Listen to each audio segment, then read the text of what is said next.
ئەمڕۆ کۆبوونەوەکەی سەرۆک کۆمار و تەیب سامی کە لەسەر پرسی کێشەی موچەخۆرانی هەرێم بوو چی تێدا گوزەرە؟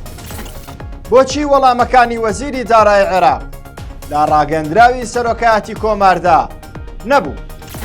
ئەم کاتەتان باش، مانشێتی ستاندەرتان پێشکەش دەکەین.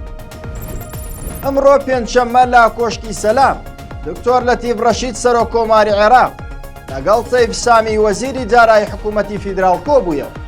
بە گوێرەی ڕاگەندراوی نووسینگەی سەرۆک کۆمار لە دیدارەکەدا دکتۆر لەتیف ڕەشید جەختی کردوتەوە لە پێویستی پەلەکردن لە خەرجکردنی موچەی فەرمانبەرانی هەرێم و خانەنشینانی مەدەنی و سەربازی و کەسوکاری شەهیدان و ئەنفالکراوان و گرێبەستەکان و سوودمەندانی تۆڕی پاراستنی کۆمەڵایەتی بە تایبەت دوای بڕیارەکەی دادگای فیدراڵی.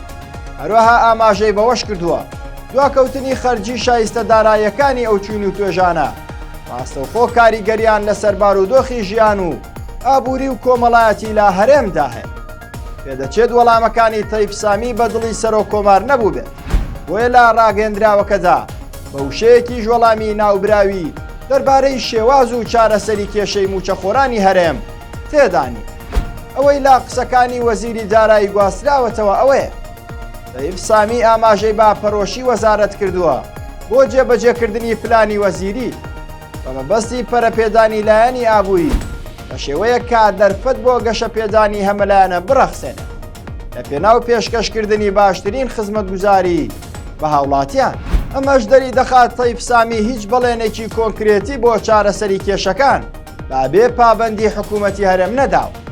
با گوێرەی زانیاریەکان تەیب سامی با سەرۆک کۆماری ڕاگەیاندوو خەرجکردنی موچەی چین و توێژەکان لە هەرێمدا بەسراوە بە ناردنی لیستی موچە. ئەگەر حکوومەتی هەرێم پابەند بێت بە ناردنی لیستی موچە ئەوانیش پارە دەنێرێت. بە پێچەوانەشەوە خۆیان ناخەنا بەردەم بەرپرسیارەتی ئەوەی بێ بەڵگە و زانیاری پێویست موچە بنێرن.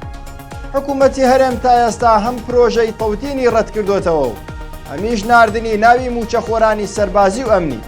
ئەمە جوا دەکات چارەسەری کێشەکان کاتی زیاتری بێت. هەرشاد